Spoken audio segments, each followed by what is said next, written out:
Hi, welcome back to Chris Dyer's Creative Friends, the super awesome podcast show where me, your artist friend Chris Dyer, has interesting conversations with his artist friends.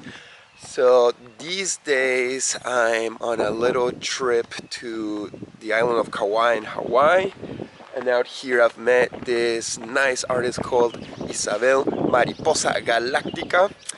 And yeah, I threw down a little piece at her home today out here. And now I'm going to have a conversation with her on our podcast. So I hope you enjoy this and learn more about a nice Hawaiian artist. All right, blessings. While the world is burning, got to make amends. Walk on the sunny side with a positive lens.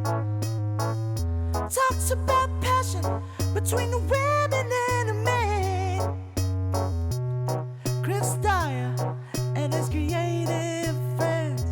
Darling, ooh, ooh, ooh.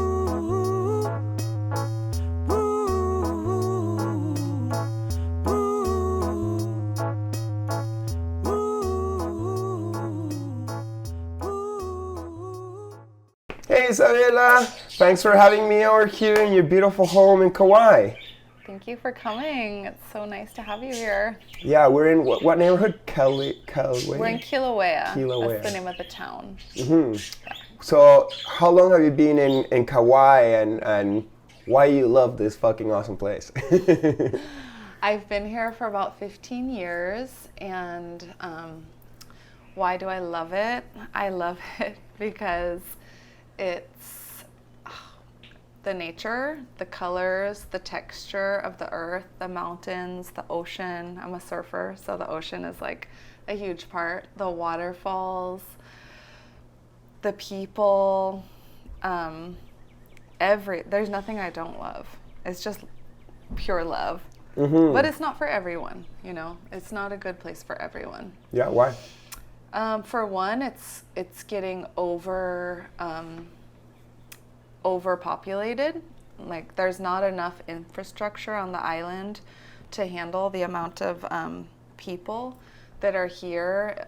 Even tourists, like even tourism, there's not really enough. It's not really set up for that. A lot of the local people don't want more people here. Like a lot of like local Kanaka Hawaiian people do not want more people here. So yeah, I guess I don't, as amazing as it is and as grateful as I am to be here, I don't think that it's a place that people should be thinking about moving to unless there's a really good reason.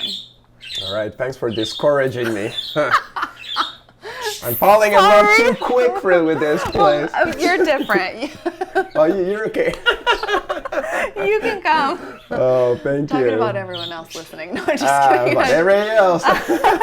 No, it's beautiful. It's just that, you know, there's a fine line of appreciating somewhere so beautiful and magic and then respecting. I do think that there's a way to come respectfully and mindfully and, you know, treading lightly and having a contribution to the culture and the society. Yeah, and to the land. Like, you know, there's just a lot of things that are not good for the land that people do, and so it's important to just educate yourself before coming. Well, it depends what you do. So you've been here 15 years, so you paid your dues here. So you consider yourself a Hawaiian now?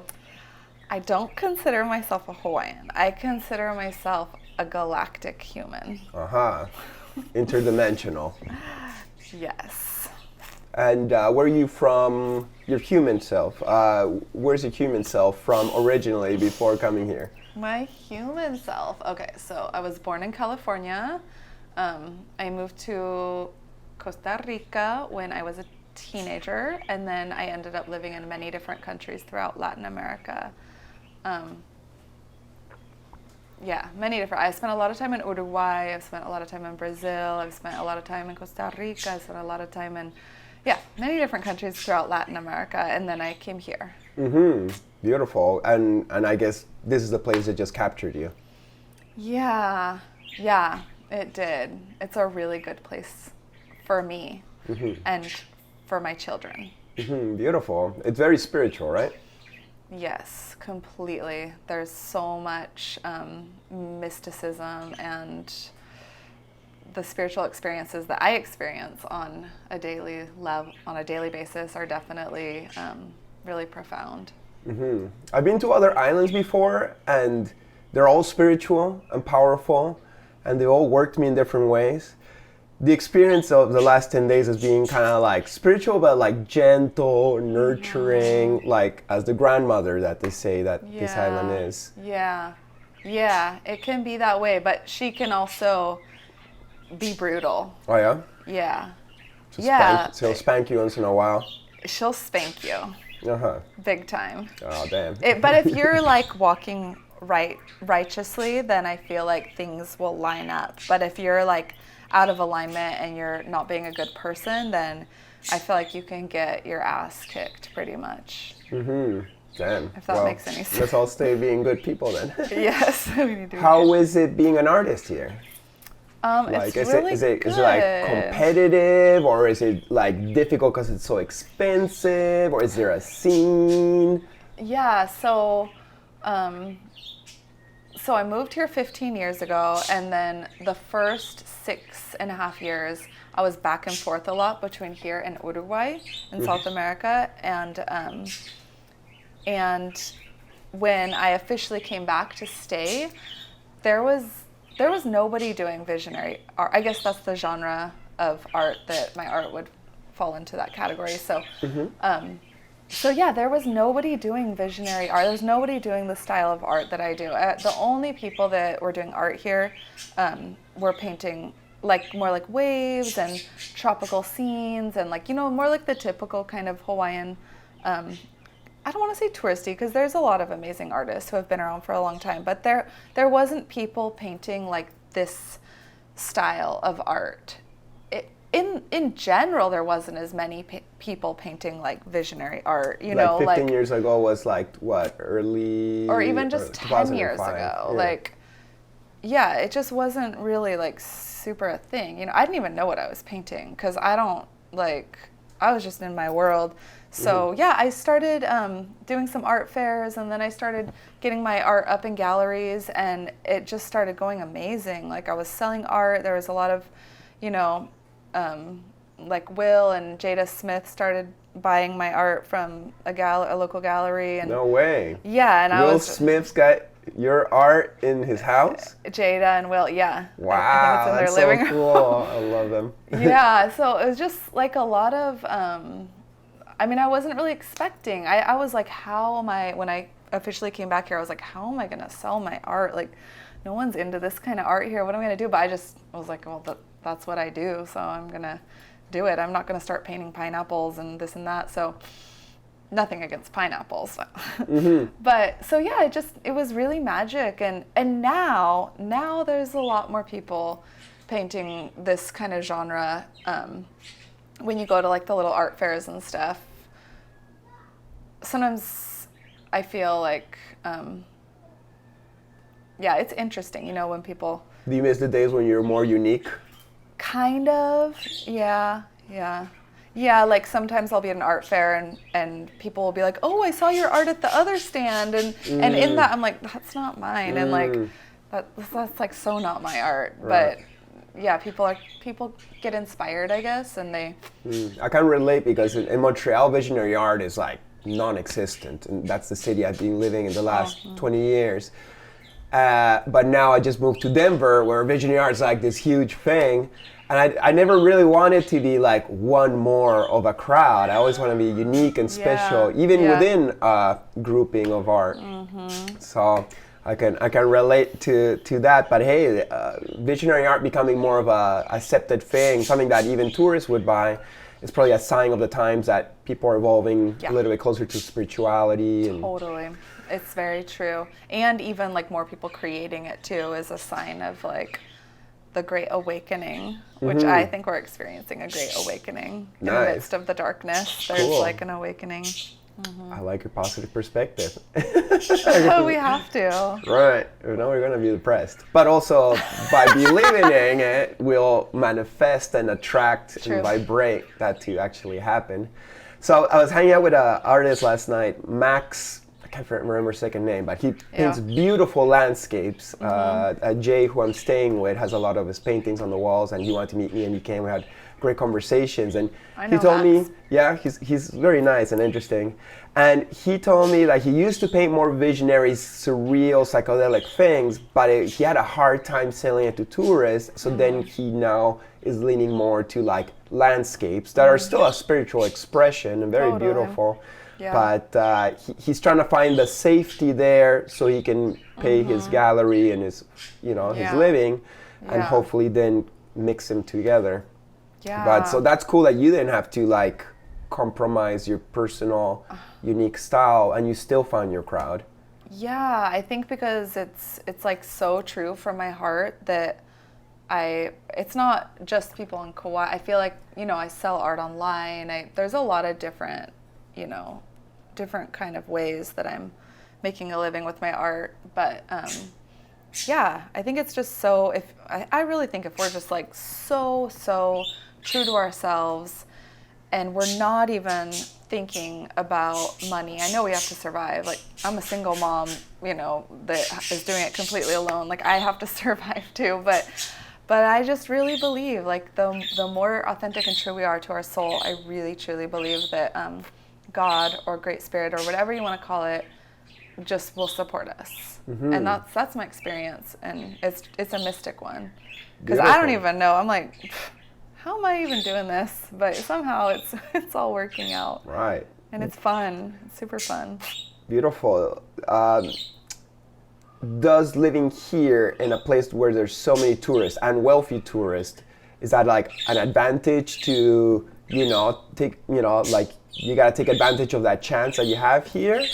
Or you're like, if I sell to locals, cool. If I sell online, cool. Like, I don't even think about it, really. I know there is, but like, for example, right now, I don't even have my art up in any galleries except for, at Ulu Mama, a beautiful little, it's like a gallery shop in Anahola, with our beautiful friend Jana. But, and Tori, right? Tori is in that area, but she's a different shop. Okay, cool. They're neighbors. Yeah, they're neighbors. So, I don't know. I just don't think about that. I have been bringing my bodysuit. So I make these. This is my art printed onto these bodysuits that's recycled. It's made out of recycled bottles. And I have shorts. And when I go down to the beach with my kids, I'll just like hang up my bodysuits, like Brazil style, like Latin America style, and then my shorts, and tourists buy them. So I'm like, if I'm going to go to the beach and like hang out with the kids, I'm going to like share my art and do a little business and just do it all at once. So that's cool with the wealthy tourists, I guess. And they're always cool looking for that next thing to get from their trip. Yeah, they're like excited and it works out. So nice, beautiful. What other products you got other than bodysuits and shorts? So I have the bodysuits and the shorts, and then I have oracle decks that I did the art for. It's called the Earth Warrior Oracle deck, and then I have prints and tapestries and what else? I don't know, all the stuff. A lot of stuff. Prints, yeah. Yeah. Nice. Yeah. And the Oracle deck you did, you had Alana Fairchild be the one who like channeled it, right? Yeah. Or did the writing part of it? Yeah, exactly. I mean, I didn't do that. It just kind of happened. Like Blue Angel Publishing contacted me, and they, this was like, I think it was like 6 years ago or something, or 5 years ago, and they asked if I was willing to sign over 44 images that I already had done to create this deck with Alana Fairchild. And at the time, like, I was like pretty, not a starving artist, but like definitely like more starving of an artist than I am now. And so I didn't even care or read the contract. I was like, yep, perfect. I've been wanting to do an oracle deck for a long time. And it ended up being really successful. And Alana's amazing. She's super beautiful human, and her writing is really resonant with a lot of people. And yeah, I'm so grateful. It's been really good.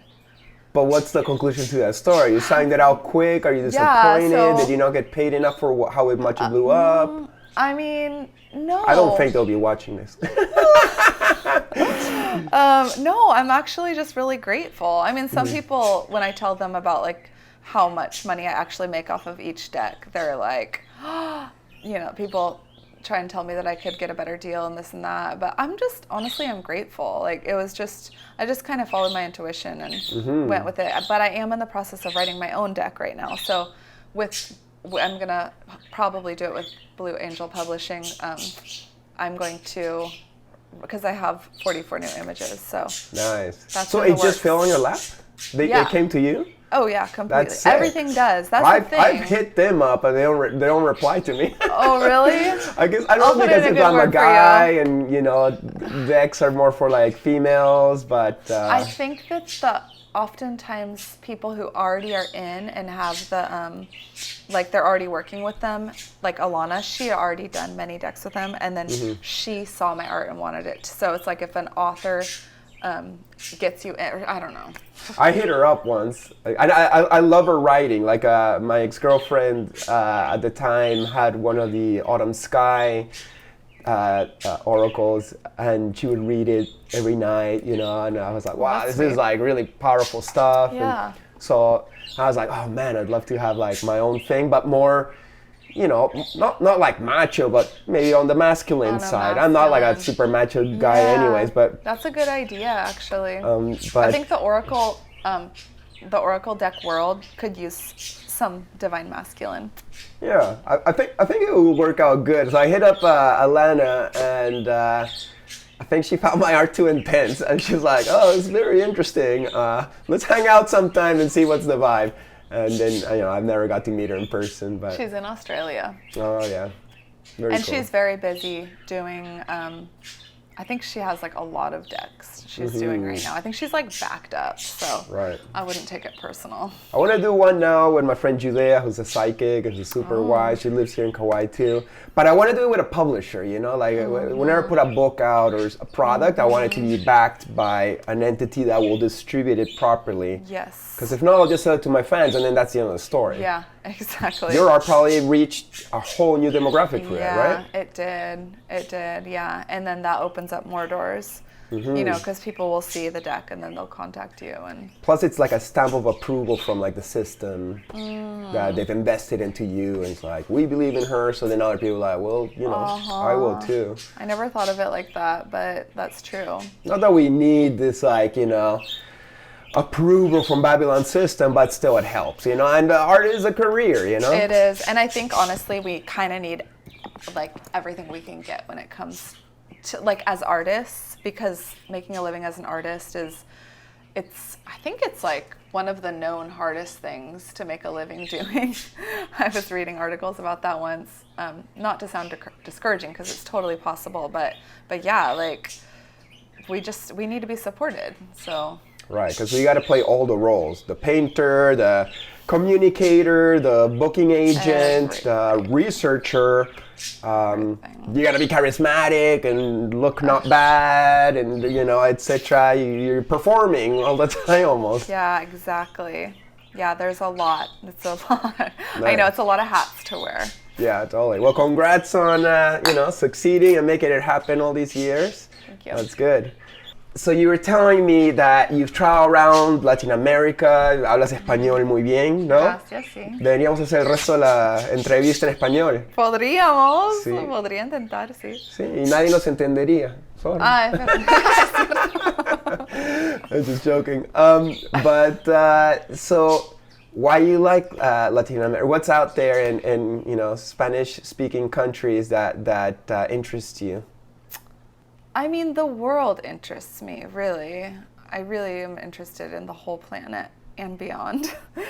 But Latino America has, there's so many countries within that, Grouping. America Latina or Latin America. It's like so every country's so different. But at the same time, there's this common thread of more like heart-centered people, and a more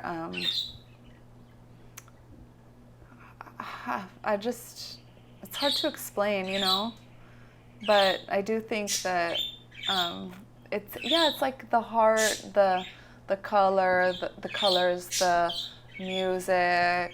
There's a warmth to it, right? A warmth, yeah, a warmth. That's right. I like it too. Even though I'm a little bit biased, but I'm certainly half gringo too. So, and is that the place where your artistic name came from? Mariposa Galactica, the cosmic butterfly? Yeah, so that name just kind of adopted me. I had a Colombian boyfriend for a while, and he would call me Mariposa. And so then like more people started calling me Mariposa, and then the Galactica was, I don't know, I just started, because my whole world was in Spanish for many, many years, and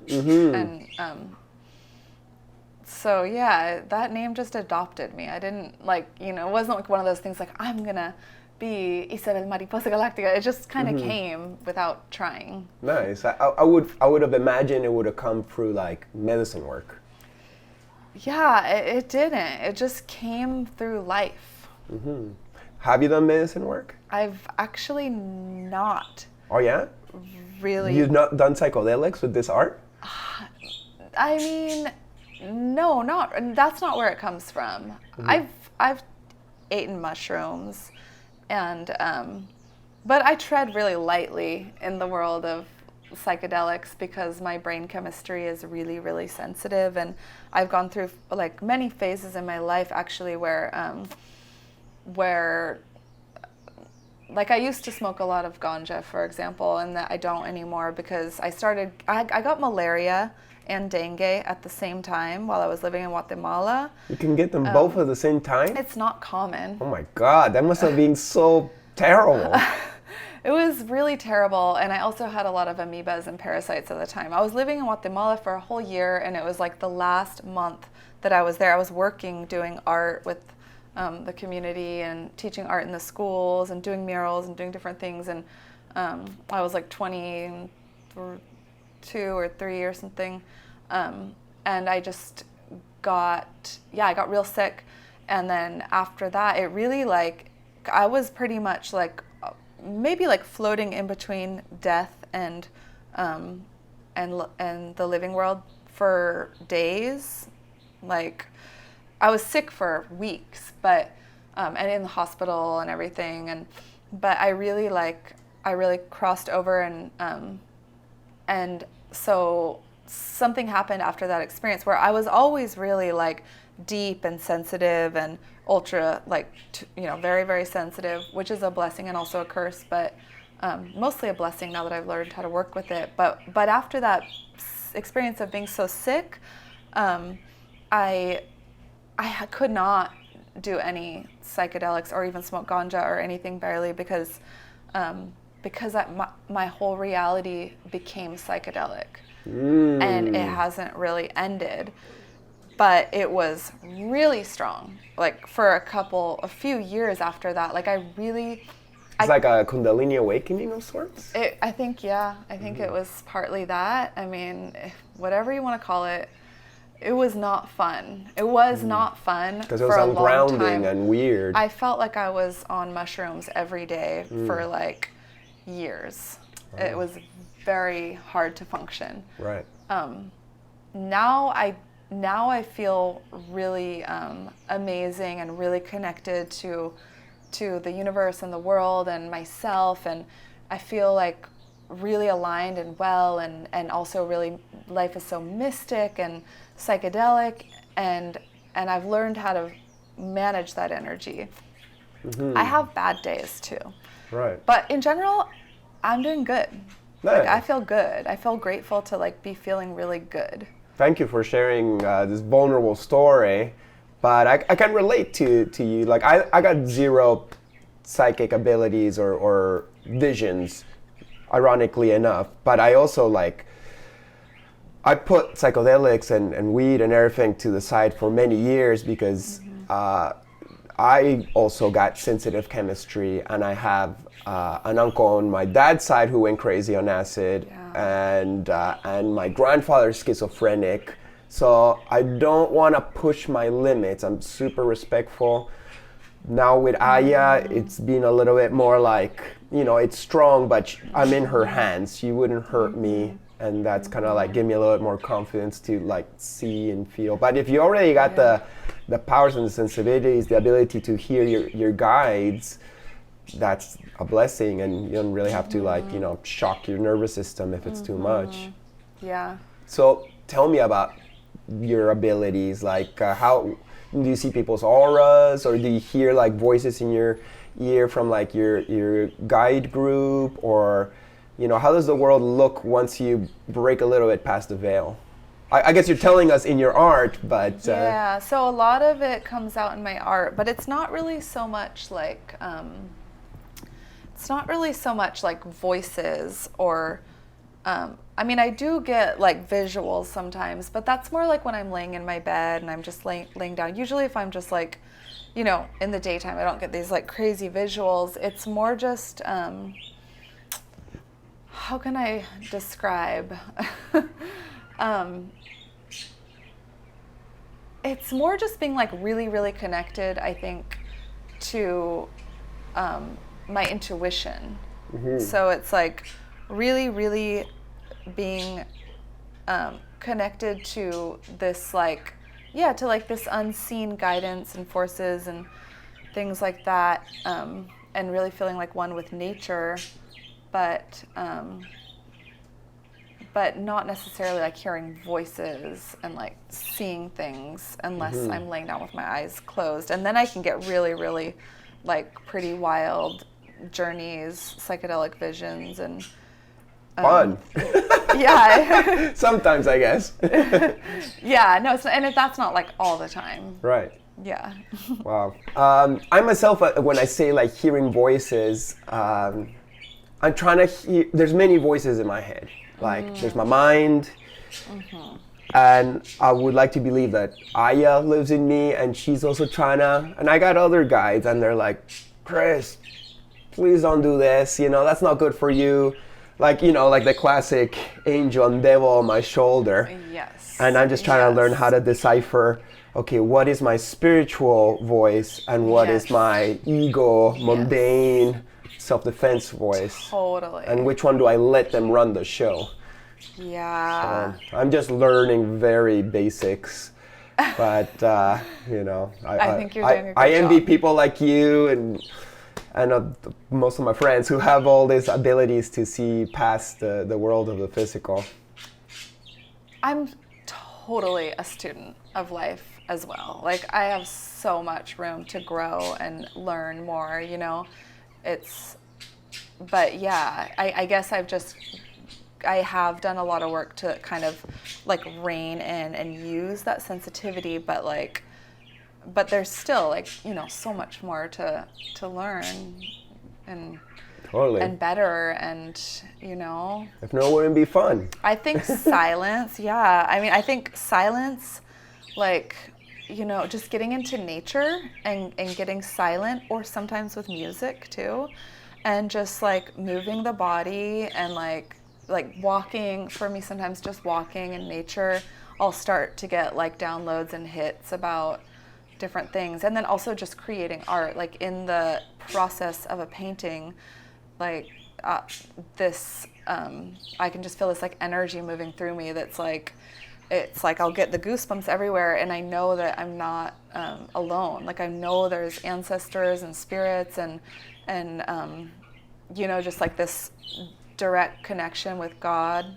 I use the word God, but it doesn't have to be that word. Whatever word people feel. Source, universe, creation. Yeah, the all-knowing goddess, Holy Mother. I don't know. I love all the words. So I love the word God, and I love like all religion, the beauty of all religion and all spirituality. Like I think they're all just different roads, but if you get too stuck in one and you start getting too identified with like the physical aspects and the fear aspects, then you miss the whole point of what it even is. It's true. Words are confusing. We're just trying to like communicate invisible feelings and ideas through dead symbols that have attachment to cultures and other definitions and such. Totally. So here's another word to, that, meets, individual definition. So when you got that sensitivity, do you ever tap into like spirits that no longer live in bodies, or known as, or ghosts, or maybe even spirits that never even lived in a human body that might be lingering around, especially in a soulful island like Hawaii? Like, can you perceive that, or is that not your range? I feel like the beings that come through my paintings are, they're definitely like spirits coming through, and exactly who they are, I don't always know. I do feel like a lot of them are,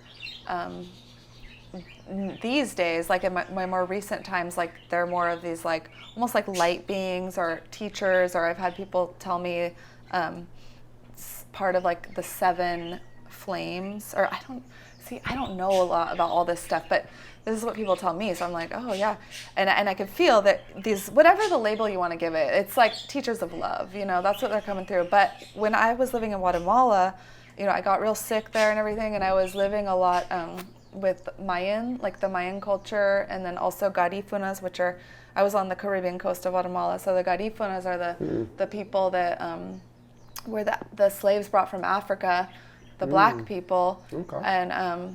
And then there was Mayan people, and then there was also like just Latinos and also people of Hindu descent, but there was a lot of depth in that culture. And when I got back, I was painting a lot of these almost like non-human beings that were like very Mayan looking, and they almost felt like they were like tortured souls that were coming through, like needing to be seen and expressed, and like I was like giving them voice kind of through vision. But when I had, my upstairs person, sometimes she throws birdseed on the roof. Okay. That's what the noise is. I know. Everyone, when they're here, they're like, what? Sorry, but so you're channeling these spirits. So I am. And so I've had boyfriends in that time, a couple different boyfriends that like they got attacked by spirits in the nighttime when we were sleeping around all the paintings. And both of them were guys that were like not very spiritual. They were like surfer dudes, just like, and they were like, oh my God, Isabel, like, this is crazy. What the hell's going on? And I realized there was some dark spirits coming through the paintings for a while. And then now not as much, but now not at all. Now it's just like these really light, loving beings. But I had to go through my own darkness to get to the light. Right. But I could go on and on about different kind of like spirit stories, but we can save that for a different time because it might take a while. Yeah, no, it's cool. I find this stuff fascinating myself, especially when we're like traversing visionary art. I love it when people have authentic spiritual, experiences that come out in their art, making it like unique to themselves, as opposed to like all of us just being like, well, spiritual art is this thing and you got to put some sacred geometry and throw in these elements because other artists did that before. Like, as with you probably were doing visionary art, spiritual art before you even know there was a scene. Before I even knew, Right. The same and like with me. same with, like even sacred geometry, like I didn't even know what it was or anything, but people started coming to me and being like, oh, these grids within your paintings and like this dot work is all this sacred geometry. And I was like, what sacred geometry? And then, so yeah, it's like almost like doing it first and then learning, oh, this is called visionary art? Because people used to ask me and I didn't know what to say. What kind of art? They'd be like, what kind of art do you do? I'd be like, I don't think it has a category. But now I'm like, oh, I learned it's visionary art. And oh, that's sacred geometry. And it's also not psychedelic art, since it's, right. It's psychedelic looking, but it doesn't come from psychedelic influences. But I have people writing me emails on almost a daily basis from all over the world. Maybe not a daily basis, but definitely a weekly basis.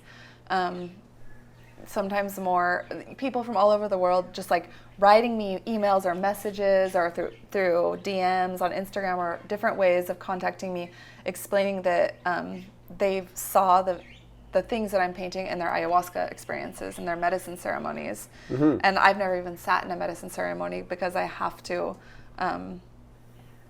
really be careful with my sensitivity, and I don't feel that I need that. But I think it's a beautiful, beautiful medicine for so many people. It's like I feel very connected to the medicine, although I don't consume the medicine. But well, yeah, she's in you already. yes, I definitely feel this like really like afinidad for the medicine. Totally, but it's a nice compliment when they say that your art reminds them of their. Interesting. Yeah, it's interesting, especially, you know, I'm just like, wow, that's really fascinating, especially because it's been happening for years. Right. I'm like, this is really interesting. I had the same thing happen. Like, you know, people are like, oh, I saw that in my Aya trip. I saw that in my DMT trip. It was like, and I'm like, cool, that came from my imagination or what came from my heart. And I actually stayed away from doing ayahuasca for a while because I didn't want people to be, this is my ego defending itself, but I didn't want people to be like, oh, he saw it on a psychedelic trip and he's got no originality. He needs a ghostwriter in order to do this thing. So I was like, no, I don't want to be your stereotypical Peruvian psychedelic artist that does ayahuasca. Thank you very much. True, yeah. But eventually I did it. And then I've never seen my art in there, you know. I see a lot of other people's art and a lot of other things, but never my things. So when people keep on telling me this, is like, well, I don't know what this means. Wow, that's a trip. Yeah. So what would you say, like, it's hard for one to define, like, oh, all of my art's about this, but would you, like, have a general subject matter or vibe or communication you're trying to pass on with what you paint? Yeah, so although it doesn't come from a cerebral, like, you know, logical place, it's not like, oh, I'm deciding that I'm going to paint this. Like, it's not like that. I just paint what I feel.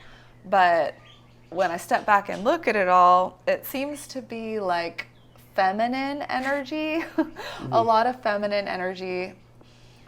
So I think it has a lot to do with the feminine. And even like now, because of so much, you know, it's pretty trendy, like divine feminine, goddess, all these words.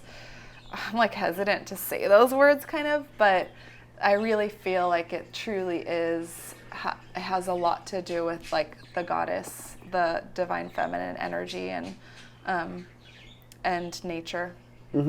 Yeah, connection to nature. And what is, you know, and you know, you brought it up and you were hesitant to be in talking about it, but what is this revival of the goddess situation? Is it like a female comes back and crushes the man to make up for the man who crushed the female, or is it some kind of attunement where we can both live together in balance? Yeah. How do you see it? Oh, that's a good question. I love that question. Definitely not crushing the male. Thank you. We're not all that bad, huh?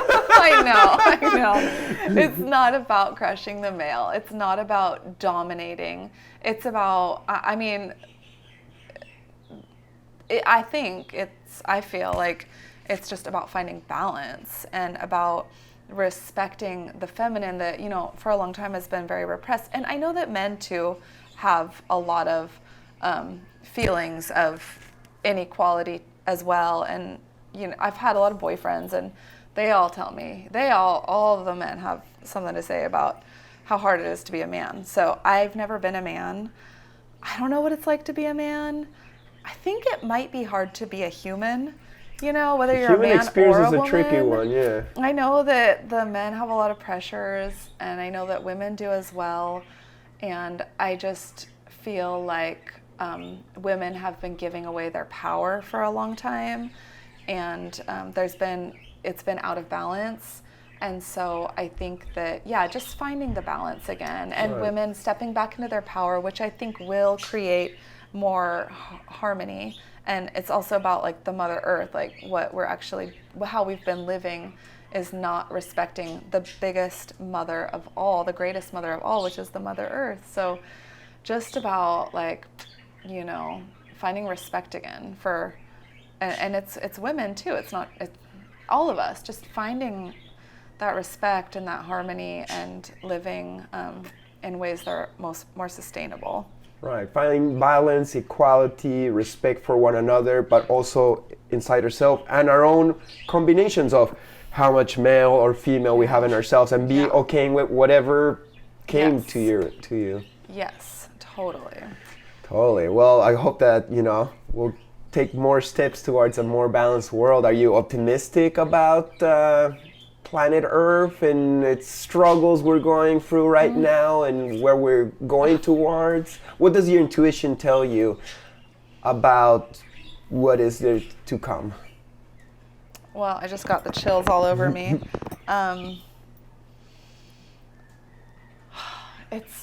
It's really crazy times. Everyone knows that.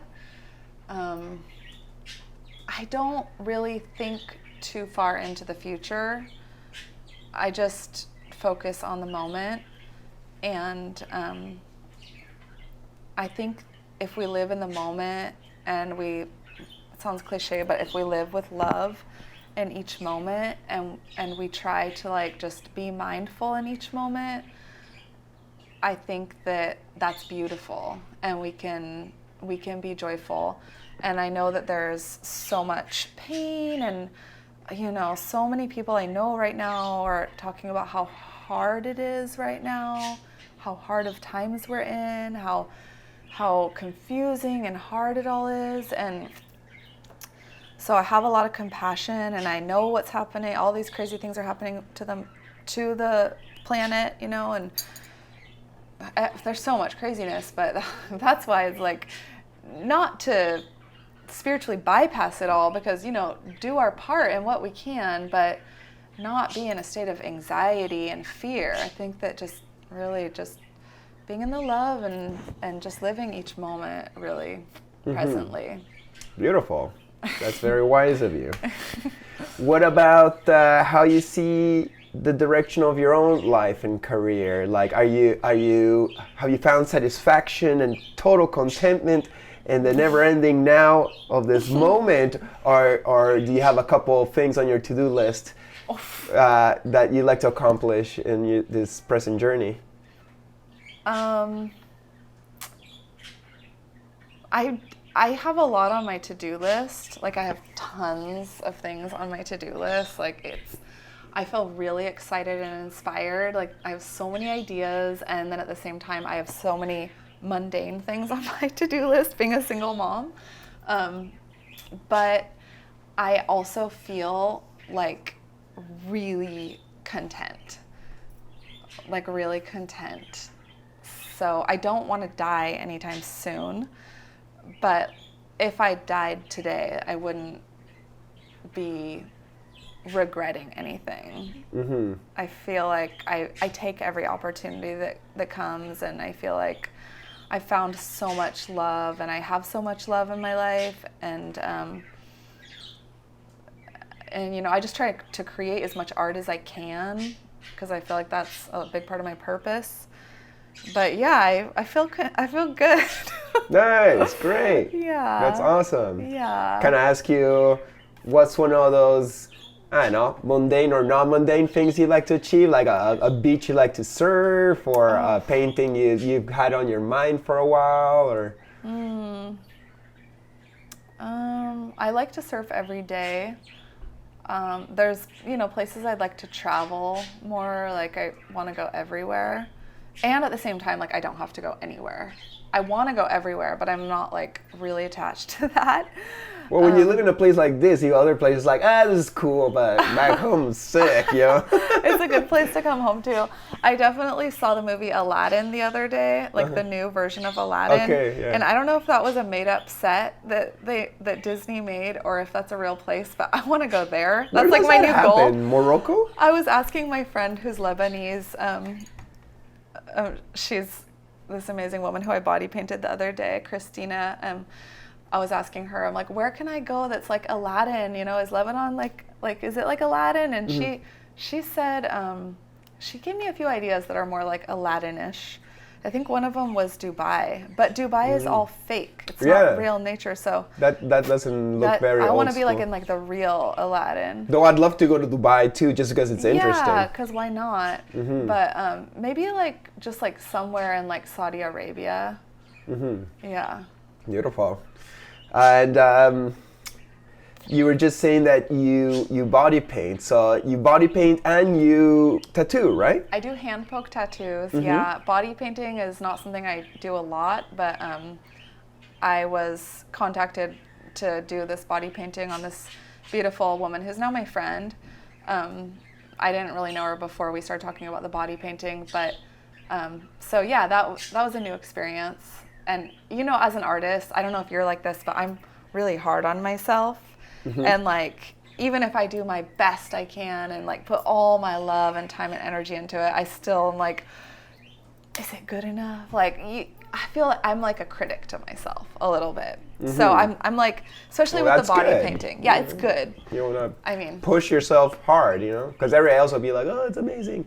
It's like, yeah, I want to be better. and maybe they're not being honest too.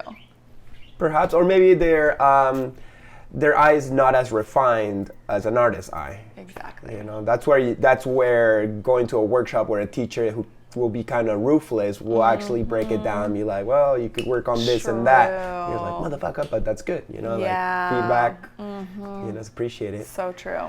So true. But so that's where, like, us who are not in school anymore, you know, we got to be our own teachers and our own, you know, eye to like, where is there room for improvement in this painting or piece or body work? How is tattooing, like body poking? Is that slower than with a gun? So it's like you're creating the line by actually just like poking it by hand. I connect my needle to I use sterile needles, of course, and I connect them to this like, it's like a magic wand made out of sandalwood from Kalalau Valley, and then it has a crystal at the end. And it is like painting a little bit, and it is slower than the gun, the machine, which I've only used like, I think once, maybe twice. I don't really like that. I like that there's no like noise or electricity. You can do it like out in nature. You can have a ceremony out by a river, on the beach. I went down to Costa Rica and I did ceremonies in some really, really cool places.